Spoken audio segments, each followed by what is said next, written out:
Hello everyone, Kanoja sir here and welcomes you on Student Point Academy. Students, today in this video we are going to study chapter number 12 Simple Machine of your class 6th Science. So students, ये जो पूरा chapter है ये simple machine पर depend है. Simple machine, complex machine, दोनों चीजों के बारे में हम आपको फर्क भी बताएंगे. कैसे सिंपल मशीन से कैसे कॉम्प्लेक्स मशीन बनती है वो भी बताएंगे, और सिंपल मशीन कौन कौन सी है जिनका यूज हम डे टू डे लाइफ में करते हैं उनके बारे में भी हम बात करेंगे. इस वीडियो में कंप्लीट समझेंगे सिंपल मशीन इस चैप्टर में सभी टॉपिक के बारे में. तो स्टूडेंट्स, अगर आप इस चैनल पर नए हैं या फिर आपने हमारे चैनल को अभी तक सब्सक्राइब नहीं किया और अगर आप चाहते हैं कि इस तरह की वीडियोस हम हमेशा आपके लिए बनाते रहे तो वीडियो को लाइक करिए, चैनल को सब्सक्राइब करने के साथ ऑल नोटिफिकेशन पर क्लिक कीजिए ताकि हमारे वीडियो के सारे नोटिफिकेशन आपको तुरंत मिल पाए. तो आइए स्टार्ट करते हैं chapter number 12 simple machine. So you are seeing in the picture, okay, look at the picture. There are so many type of machine, that is a needle, opener, pulley, okay, axe, and this is a cart with one wheel. तो ये जो सारी चीजें हैं ये एक तरह की मशीन ही है. जो काम इंसान खुद से नहीं कर सकता उसके लिए वो किसी और चीज का यूज करता है, उसको हम मशीन कह सकते हैं. वो मशीन सिंपल भी हो सकती है और कॉम्प्लेक्स भी हो सकती है.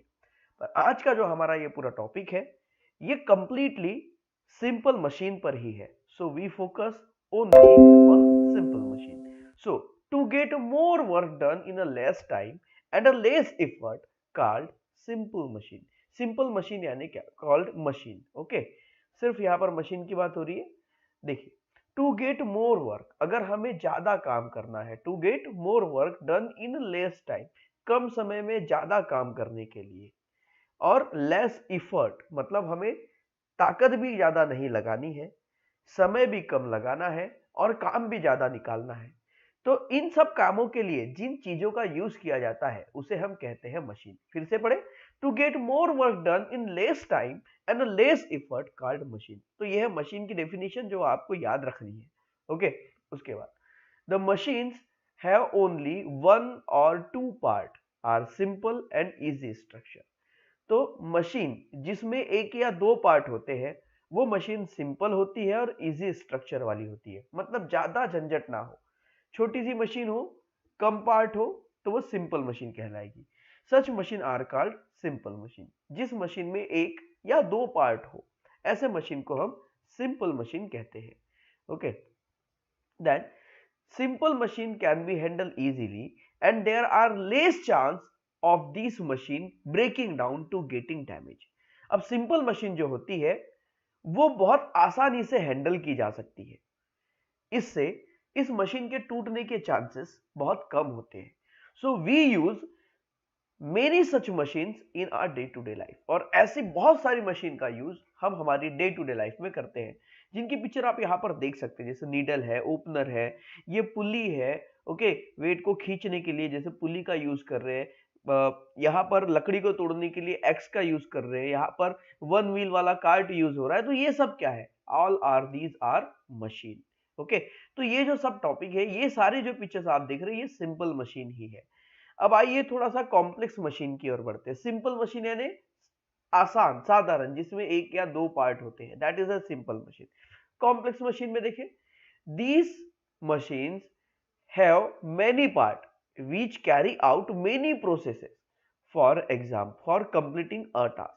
देखिए, एक काम को करने के लिए जो मशीन है, कॉम्प्लेक्स मशीन के बारे में समझे तो ये जो मशीन है, दिस मशीन है वो मेनी पार्ट. कॉम्प्लेक्स मशीन में बहुत सारे पार्ट होते हैं which carry out many process for completing a task. मतलब एक काम को करने के लिए बहुत सारी प्रोसेस की जाती है और वो बहुत सारी प्रोसेस करने के लिए बहुत सारे पार्ट लगाए जाते हैं. पर बहुत सारे पार्ट, बहुत सारी प्रोसेस पर काम होता है सिर्फ एक. तो ऐसे मशीन को कॉम्प्लेक्स मशीन कहते हैं. जैसे मान लीजिए कि भाई यहाँ पर आपको मिक्सर ग्राइंडर चलाना है, तो इसके लिए इसके अंदर की काफी सारी मशीनें घूमेंगी तब ये होगा. सिलाई मशीन है, सिलाई मशीन को चलाने के लिए पेडल मारना होगा, फिर ये व्हील घूमेगी, फिर इसके अंदर के पार्ट्स घूमेंगे, फिर देन नीडल जो होगी वो अप एंड डाउन होगी. ओके, और काम क्या होगा? सिर्फ कपड़े सिलने का, मतलब एक ही काम हो रहा है. स्कूटर, स्कूटर में क्या हो रहा है, हम आगे बढ़ रहे हैं, ओके, आगे बढ़ने के लिए, ओके, ट्रैवल करने के लिए। स्कूटर का किस काम के लिए, सिर्फ ट्रैवल करने के लिए, ओके। अब ट्रैवल करने के लिए इसमें किक होगी, फिर मोटर होगी, ओके, इंजन होगा, इंजन के अंदर पार्ट होंगे, वो इंजन घुमाएंगे, फिर उसके साथ चेन घूमेगा, देन चेन स्पॉकेट घूमेगा, उसके बाद व्हील्स घूमेंगी। तो इतने सारे काम हो रहे हैं, पर काम, इतनी सारी मशीनें चल रही है, पर काम हो रहा है सिर्फ एक। इसमें भी वही है, पेडल लगाना पड़ेगा, हैंडल संभालना पड़ेगा, चक्के घूमेंगे, व्हील घूमेगा, ओके। तो इतने सारे पार्ट एक साथ काम करते हैं, पर काम होता है सिर्फ एक। ऐसे मशीन को हम कॉम्प्लेक्स मशीन कहते हैं, okay. For this purpose, the part are joined one another. Therefore, these machine are called complex machine. अब ये इसे complex machine इसलिए कहा जाता है क्योंकि एक काम को करने के लिए जो सारे पार्ट होते हैं वो एक दूसरे से कनेक्टेड होते हैं, और एक दूसरे से कनेक्ट होने के कारण ही वो जब घूमते हैं तो एक दूसरे को साथ में घुमाते हैं या वर्कआउट करवाते हैं, जिसके कारण वो काम पूरी तरह से होता है। So some of the part of such complex machine are actually simple machine. और ये जो कॉम्प्लेक्स मशीन है, इस कॉम्प्लेक्स मशीन के बहुत सारे पार्ट एक्चुअली सिंपल मशीन होते हैं, पर इन बहुत सारी सिंपल मशीन को एक साथ कनेक्ट कर करके उस मशीन को कॉम्प्लेक्स बना दिया जाता है। So the structure of complex machine is complicated, और इसलिए कॉम्प्लेक्स मशीन का जो स्ट्रक्चर होता है वो जरा कॉम्प्लिकेटेड होता है, okay. Now in our day to day life we use simple or complex machine depending upon the task to be carried out and the time and effort required to do it. Let us learn about some simple machine. अब हम day to day life में, हमारी रोज की जिंदगी में हम simple machine का या कॉम्प्लेक्स मशीन का यूज करते हैं। ये डिपेंड करता है हमारे टास्क पर कि हमें कौन सा काम करना है, ओके। कौन सा काम करना है उसके अकॉर्डिंग हम सिंपल मशीन और कॉम्प्लेक्स मशीन का यूज करते हैं। कपड़े अगर सिलना है, ओके, तो दो तरीके से सिले जा सकते हैं, एक सुई से, हाथ से, ओके, जिसे हम सिंपल मशीन कहेंगे, एक सिलाई मशीन से। बटन लगाने के लिए आप सुई का यूज करते हैं, हाथ वाली सुई का, और कपड़े सिलने के लिए आप मशीन वाली मशीन का यूज करते हैं, सिलाई मशीन का। तो भाई टास्क अलग अलग है, टास्क पर डिपेंड करता है कि हम मशीन कौन सी यूज करेंगे। तो आइए अब हम और पता करते हैं कुछ सिंपल मशीन्स के बारे में जिनका हम यूज करते हैं। तो सबसे पहला सिंपल मशीन को हम देख रहे हैं वो है एन इंक्लिड प्लेन। अब आप कहेंगे सर ये कौन सी मशीन है? देखिए, अगर कोई लकड़ी का तख्ता, ओके, जैसे मान लीजिए ये ट्रक है, ट्रक पर हैवी लोड चढ़ाना है, तो इस लकड़ी के तख्ते को, ओके, वुडन प्लैंक को यहां पर ऐसे रख दिया गया, और अब आसानी से इस ड्रम को रोल डाउन करते करते आराम से इस ट्रक के अंदर लोड कर दिया जा सकता है। तो यहां पर ये जो प्लैंक यूज हुआ है, ये प्लैंक भी एक तरह का सिंपल मशीन का काम करता है। क्या आपको ये बात पहले पता थी? इस प्लैंक को भी हम एज अ सिंपल मशीन कह सकते हैं। मतलब देखिए, अब आपके दिमाग में काफी सारे आइडियाज घूम रहे होंगे कि अरे यार, अब सिंपल मशीन हम किस किस को कहेंगे? हर चीज सिंपल मशीन है। ये पेन भी जो हम यूज कर रहे हैं ना, वो भी एक मशीन है। हर चीज एक मशीन, बहुत सारी चीजें हैं जो मशीन है, okay. So if a slanting plank is use to lift a weight, अगर स्लैंटिंग प्लैंक का यूज कर रहे हैं वेट को लिफ्ट करने के लिए, we have to bear less of weight and lifting become easier. अब इससे क्या होगा कि हमें एफर्ट कम लगाना पड़ेगा, है ना। अकेला आदमी आसानी से इस ड्रम को इस ट्रक में लोड कर सकता है अगर इस तरह से प्लैंक का यूज किया जाए तो। पर अगर इस प्लैंक का यूज ना करें तो यहीं पर 2 से 3 आदमियों की जरूरत पड़ेगी, मतलब यहां पर एफर्ट कम हो गया, okay. So such plank is called inclined plank, और इस प्लैंक को इंक्लिन्ड प्लेन कहते हैं। ऐसे प्लेन को इंक्लिन्ड प्लेन कहते हैं। The more gradual the slope the lesser the weight we bear, मतलब आप जितना ज्यादा स्लोप रखेंगे, मतलब जितना लंबा स्लोप रखेंगे, उतना कम ताकत लगानी पड़ेगी।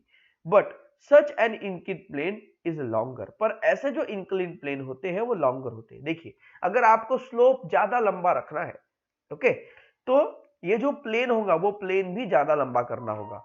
और ज्यादा लंबा अगर हम प्लेन करते हैं तो इससे एक फायदा ये होता है कि एफर्ट कम लगता है, ताकत कम लगती है, बट ये लंबा ज्यादा हो जाता है।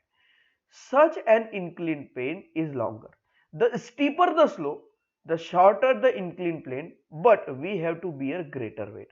अब मान लीजिए अगर हम इंक्लिन प्लेन को छोटा कर दे, इंक्लाइन प्लेन को हम छोटा कर दे, तो छोटा करने से ढलान बहुत ज्यादा हो जाएगी, स्टीप हो जाएगी, ओके, स्टीपर स्लोप हो जाएगा। और स्टीपर स्लोप में इस ड्रम को ट्रक में लोड करने के लिए हमें ज्यादा ताकत लगेगी, ज्यादा एफर्ट लगेगा। ओके, सो इंक्लाइन प्लेन के बारे में आपको ये समझ में आ गया। ओके, अगर हम स्लोप ज्यादा रखते हैं, ओके, लंबा स्लोप रखते हैं, तो हमारे लिए इजी होता है, जिसमें हमें ताकत कम लगने वाली है। ओके, और अगर हम स्लोप बहुत ज्यादा स्टीपर रखते हैं तो यहां पर ताकत हमें ज्यादा लग जाती है। ओके, अब आइए नेक्स्ट एग्जांपल देखते हैं। एग्जांपल और भी है यहां पर, जैसे कि example a winding rod, okay, sorry, a winding road or ghat that goes up mountain is also like a inclined plane wrapped around the mountain. It help big vehicle to climb up and down to the mountain। देखिए, पर्वत पर चढ़ने के लिए जो घाट बनाए जाते हैं, इस घाट वाली जो रोड होती है, ये भी एक तरह की इंक्लाइन प्लेन ही कहलाती है।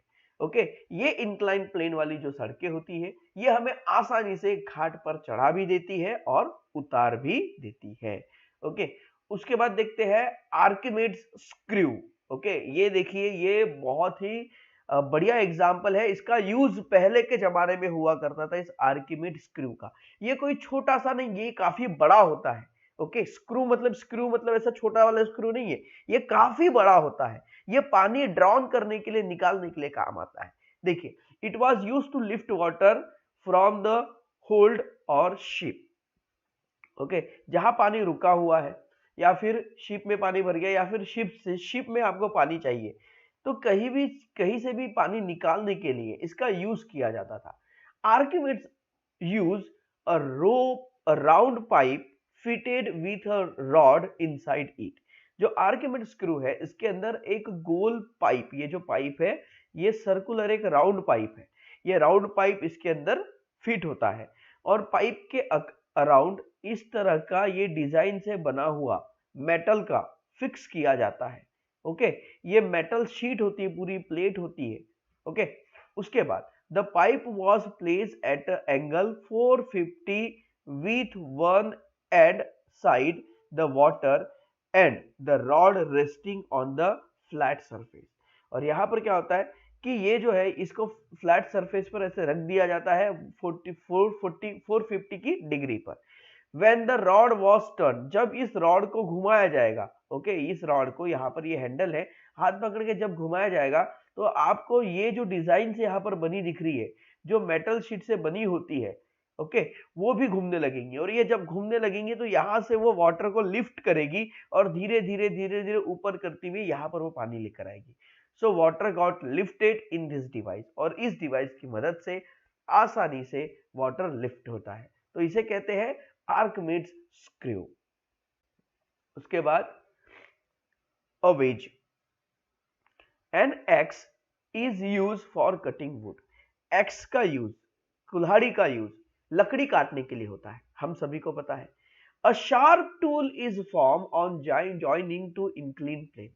ओके, शार्प टूल, दो शार्प टूल का यूज किया जाता है। ओके, शार्प टूल का यूज करते हैं किसी भी चीज को जॉइंट करने के लिए। जैसे कि मान लीजिए आपको दो प्लैंक को अगर जॉइंट करना है, तो आप खिला मतलब नेल को ठोक कर आप दो लकड़ी के तख्तों को आपस में जोड़ सकते हैं। Such tool are called wedge. ऐसे टूल्स को वेज कहा जाता है। A wedge in use for breaking an object into two piece और two separate object stuck together.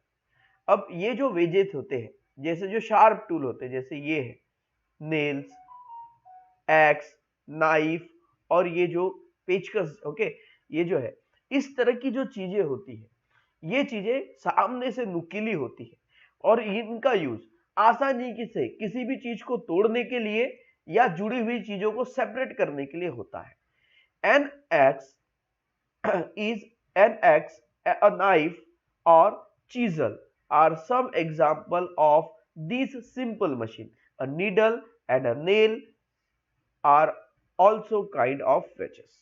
तो जो नीडल्स होते हैं और ये जो खीला होता है, ओके, नेल्स, ये भी वेजेस के ही प्रकार है। वेज यानी ऐसी चीजें जो सामने से नुकीली होती है और किसी भी चीज को सेपरेट करने में आसानी से मदद करती है। ओके, उसके बाद अब आप कहेंगे सर सुई सेपरेट तो नहीं करती, सुई तो जोड़ती है, पर बेटा सुई को कपड़े के अंदर जाने के लिए पहले उसे छेद तो करना पड़ता है, तो वो भी एक तरह की वेजेस ही है। उसके बाद अब लीवर की बात करें, a lever, okay, a farmer. अब देखो लीवर मतलब यहां पर आपको समझ में आ गया हम किसकी बात कर रहे हैं। A farmer is using strong crowbar to remove the big stone bogged down the farm. अब फार्म में एक स्टोन बॉग्ड हुआ है, फंसा पड़ा है, ओके, उस स्टोन को वहां से हटाना है। अब ये इतना हैवी स्टोन है, इसको हटाना आसान नहीं होगा, तो जो फार्मर है वो इजीली इसे यहां से रिमूव नहीं कर सकता। फिर इसके लिए वो क्या करता है, एक स्ट्रॉन्ग मेटल की, लोहे की एक क्रॉ बार वो लेकर आता है, ओके, और इस तरह से अरेंजमेंट करता है। एक पत्थर रखता है नीचे, उस पत्थर पर इस रॉड को रखता है और इस रॉड को दूसरे पत्थर के नीचे लगाता है, ओके, जो कि हम कहते हैं उसे लोड। और यहां पर जिसका यूज किया जाता है इसे कहा जाता है फल्क्रम। और यहां पर वो नीचे की ओर प्रेशर लगाता है, यहां पर वो नीचे की ओर प्रेशर लगाता है जिसे कहते हैं इफर्ट, ओके, और इससे इजीली ये जो पत्थर है वो उड़ जाता है। सो सच मशीन इज कॉल्ड लीवर, और ऐसे मशीन को लीवर कहते हैं। A lever has 3 part, liver के 3 पार्ट होते हैं, नेमली इफर्ट जो यहां लगाया जाता है, लोड जिसे हटाया जा रहा है, फल्क्रम जिसका सपोर्ट लिया जा रहा है।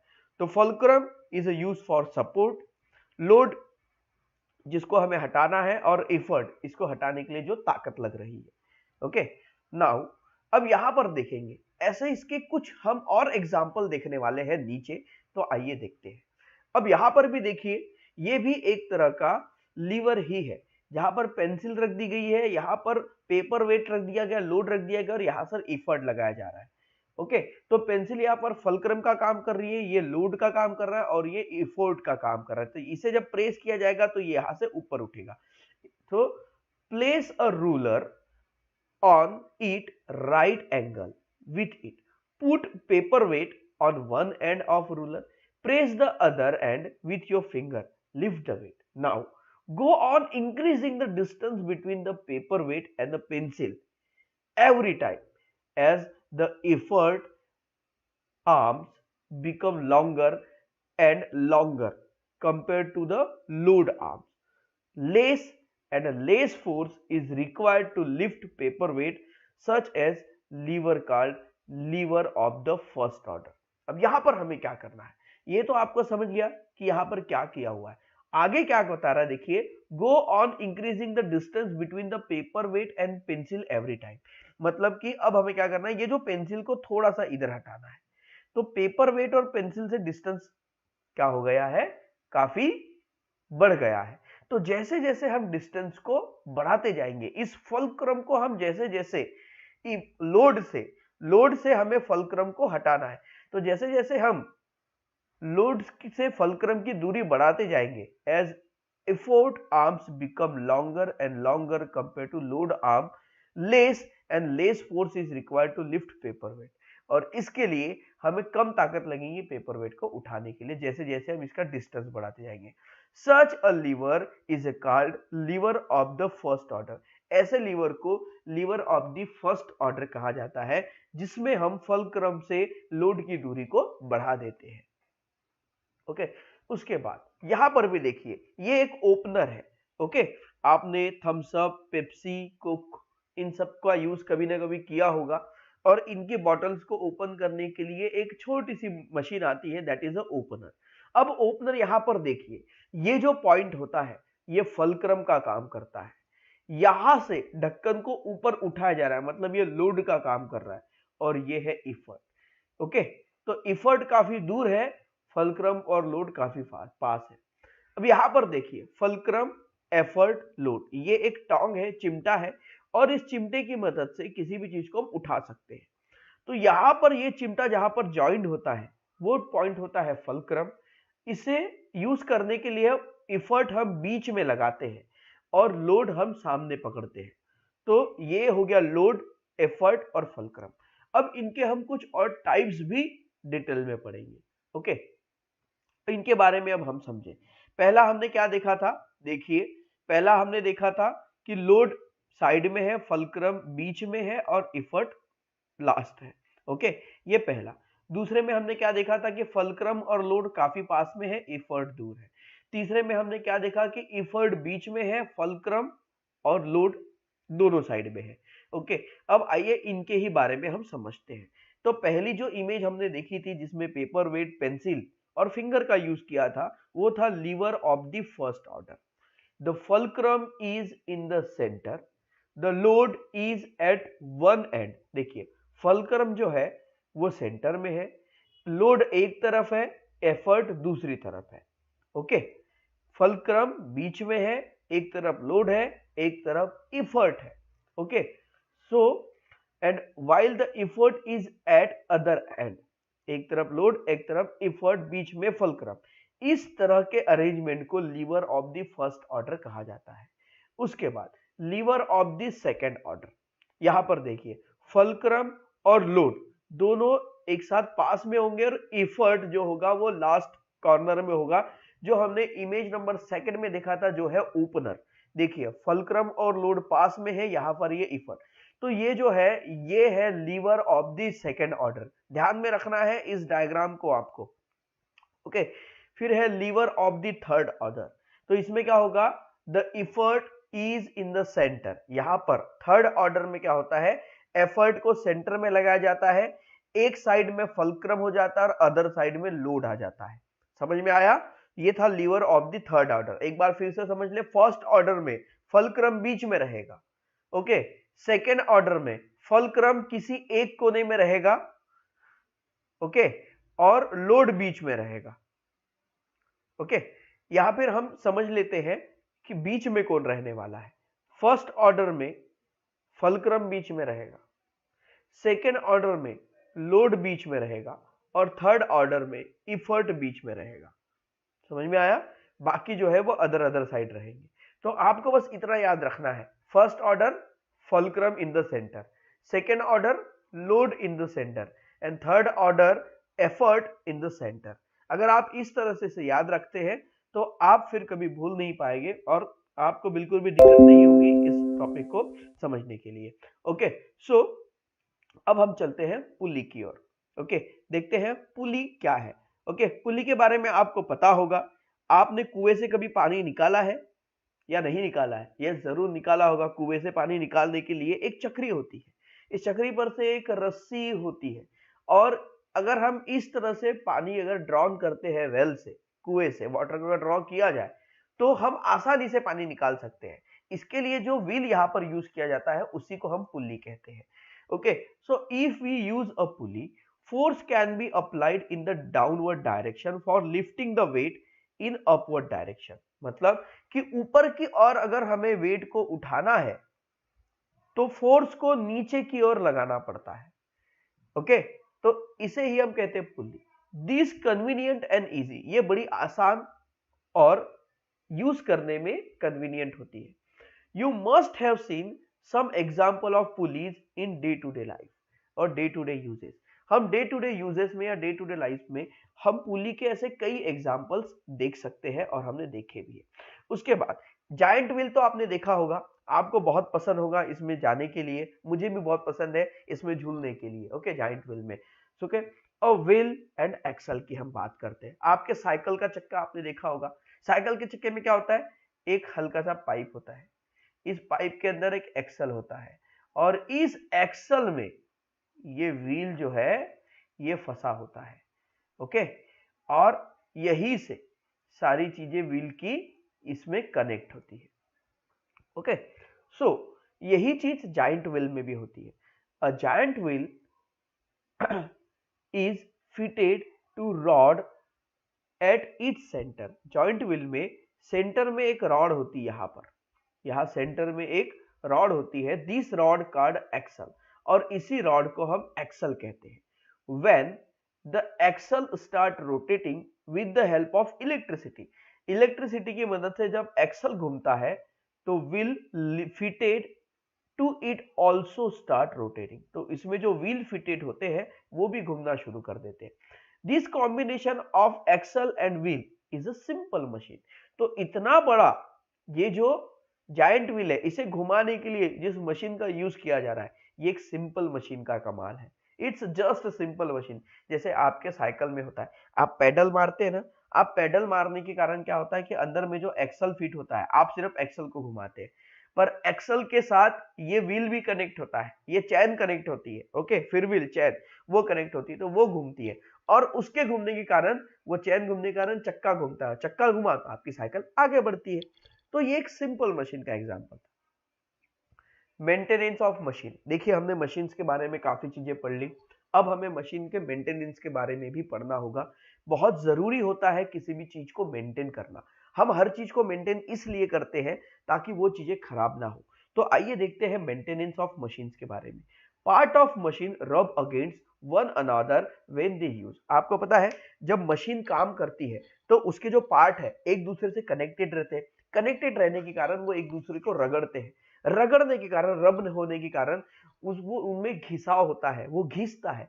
इसलिए गाड़ी के अंदर इंजन में इंजन ऑयल डाला जाता है। इसका क्या रीजन है, आप एक बार मैकेनिकल से जाकर जरूर पूछिए, उनको पूछिए, भैया अगर इंजन में अगर ऑयल ना डाले तो क्या होगा। मैं आपको बताऊं, अगर इंजन में आप ऑयल ना डाले तो आपका इंजन जो है वो चोक हो जाएगा, बंद हो जाएगा, जाम हो जाएगा, आपकी गाड़ी खराब हो जाएगी।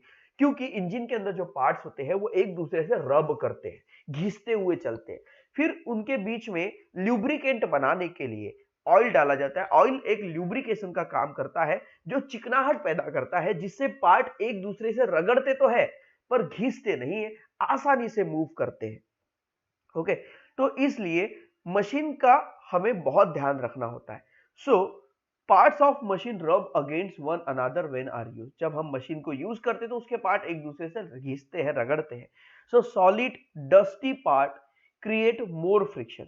और अगर हम चिकना पार्ट न रखें, सॉलिड डस्टी पार्ट रखें, मतलब तो ऐसा पार्ट जो होता है धूल वाला, या फिर रफ जो सरफेस होता है, वो उसमें ज्यादा फ्रिक्शन होता है, तो वो इजीली मूव नहीं होता। ओके, एक दूसरे से आसानी से रब नहीं होता और होने नहीं देता। So some part effect by the weather rust and erode. तो हमारी जो मशीन है वो दिन भर, जैसे हम साइकिल या गाड़ी चला रहे हैं, तो हमारी गाड़ी दिन भर धूल मिट्टी हवा में पड़ी रहती है। ओके, हम उसका यूज करते हैं, तो ये वेदर को झेलती है, पानी झेलती है, धूल झेलती है, मिट्टी झेलती है, धूप सहन करती है। तो काफी सारी चीजों का इफेक्ट इन पर पड़ता है। तो इनके इफेक्ट से ये जो मशीन है ये डैमेज हो जाती है। क्यों? क्योंकि वेदर के कारण इनमें रस्टिंग होना शुरू हो जाता है, जंग लगना शुरू हो जाए। एक बार रस्टिंग हुई, जंग लग गया, तो उनमें इरोजन होता है, कोरोड होता है। ओके, जिससे वो घिसना शुरू कर देते हैं और become useless due to such wear and tear to be avoid this. Okay, और हमने इसको अगर अवॉइड कर दिया, इसकी तरफ ध्यान नहीं दिया, तो ये मशीन जो होगी वो यूजलेस हो जाएगी। So it is very important to take care of machine, और इसलिए मशीन का यूज करना, मशीन को केयर करना बहुत ज्यादा जरूरी होता है। During the maintenance of machine all its part are wiped clean. जब मशीन का मेंटेन किया जाता है तो उसके जो सभी पार्ट है उसको पूरी तरह से क्लीन किया जाता है। ऑयल और lubricant is release between part that रब अगेंस्ट ईच अदर। और इसके आसपास या तो पेंट लगाया जाता है, ओके, या लुब्रिकेंट लगाया जाता है, या ऑयल लगाया जाता है। ऑयल मतलब तेल, लुब्रिकेंट यानी हम ग्रीस को कह सकते हैं। तो ऑयल या लुब्रिकेंट लगा दिया जाता है जिससे इसके ऊपर जंग ना चढ़े और वो इजीली काम करती रहे। आपने कभी कंपनी से नए रॉड को आते हुए देखा, जैसे लोहे के पाइप है या सलाख है, रॉड है। अगर आप कहीं पर जा रहे हैं, ओके, मान लीजिए किसी भी हार्डवेयर शॉप में जाइए और उन्हें बोलिए कि सर हमें आपका गोडाउन देखना है। आप उनके गोडाउन में जाएंगे और आप उनके पाइप को अगर एक हाथ पकड़ेंगे तो उनके पाइप जो होते हैं, जो ट्रांसपोर्ट करके फैक्ट्री से आते हैं, वो काफी काले रहते हैं। आप हाथ लगाएंगे ना, काला लगेगा आपके हाथ पर, ऑयल लगेगा। अब ये क्या है? तो भाई ट्रांसपोर्टिंग के टाइम वो जो मटेरियल है कंपनी आपको बेच रही है, वो पेंटिंग करके तो नहीं बेचेंगी, फिर उसमें रस्टिंग ना हो इसलिए वो अंदर बाहर से पूरे पाइप में ऑयल की कोटिंग करते हैं। ओके, तो ऑयल रस्टिंग से बचाता है। पर ऑयल ज्यादा समय तक नहीं टिक पाता किसी भी चीज के ऊपर, कुछ देर में हवा, पानी से, धूल से वो चला जाएगा। तो इसलिए पेंट लगाए जाते हैं, so that there is a less friction between them and wearing the reduce. जो हम ऑयल लगाए जाते हैं मशीन के आसपास, तो इससे फ्रिक्शन कम हो जाता है, और फ्रिक्शन कम होने से मशीन खराब जल्दी नहीं होती। Machine are covered when not in use to prevent dust settling on them. तो अगर आप मशीन का आप यूज नहीं कर रहे तो आप उन्हें कवर्ड करके रखें, ताकि उनके ऊपर धूल मिट्टी ना जाए। To prevent the effect of weather, metallic part in the machine are painted extremely externally and machines are always keeped dry. तो अगर हमें वेदर में जो मेटेलिक पार्ट होते हैं मशीन के, उनको बचाना है, तो उनको बचाने के लिए बाहर से उन पर पेंट किया जाता है, जिससे जो मशीन है वो रस्टिंग होने से बच जाती है और खराब होने से बच जाती है। बस ये लास्ट दो टॉपिक है। और do you know big factories have a separate department for the machines of for the maintenance of machine। आपको पता है जो बड़ी बड़ी फैक्ट्री होती है, वहां पर जो मेंटेनेंस कर मशीन होती है, मशीन के मेंटेनेंस का एक अलग से डिपार्टमेंट होता है। वो हर हफ्ते मशीन को रेगुलरली चेक करता है, पोंछता है, साफ करता है, ऑयलिंग करता है, ताकि मशीनें ज्यादातर चलती रहे। So factories are close at regular fixed period for the maintenance of machine. तो मशीन का मेंटेनेंस करने के लिए हफ्ते में एक बार एक फिक्स टाइम होता है, उस समय मशीनें सब बंद रहेंगी, चालू नहीं रहेंगी, और उस समय मशीन का मेंटेनेंस किया जाता है। Always remember, if machines are not properly maintain, they will be no use when we are actually need them. अगर हमने मशीन को सही तरीके से मेंटेन नहीं किया, तो जब हमें उनकी जरूरत होगी, ओके, तब हम उनका यूज नहीं कर पाएंगे। क्यों? क्योंकि वो मशीन खराब हो चुकी होंगी। इसलिए जिन चीजों का जरूरत नहीं है, उसे आप अच्छे से संभाल कर रखें, कवर करके रखें। Before we use a machine, we must learn how to handle it properly so that there are no accident। so machine का यूज करने से पहले, किसी भी बाइसिकल, कार, गाड़ी या कोई भी मशीन का आप यूज कर रहे हैं, इस मशीन को हैंडल करने से पहले, यूज करने से पहले आप ध्यान में रखें कि आपने इसकी देखभाल सही ढंग से करी है या नहीं। अगर आप ऐसा करते हैं तो आप होने वाले एक्सीडेंट को रोक सकते हैं। अदरवाइज आपकी गाड़ी, आपकी मशीन कब कहां पर खराब हो जाए और इससे जान माल का नुकसान हो जाए, ये हम बता नहीं सकते। ओके, सो स्टूडेंट्स, ये कुछ ध्यान में रखने लायक बातें थी जो आपके लिए बहुत यूजफुल थी। और ये जो हमारा टॉपिक था, ये सिंपल मशीन पर पूरी तरह से था कि कहां कहां पर सिंपल मशीन यूज होती है। साथ में हमने लीवर के बारे में पढ़ा, लीवर में इफर्ट, लोड और फलक्रम के बारे में पढ़ा।